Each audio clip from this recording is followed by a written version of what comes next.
افضل ایمان۔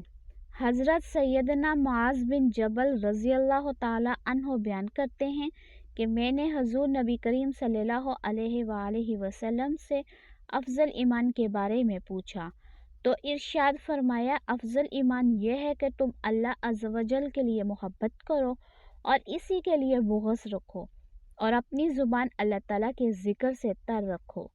عرض کی یا رسول اللہ صلی اللہ علیہ وآلہ وسلم، اس کے ساتھ اور کیا ہے؟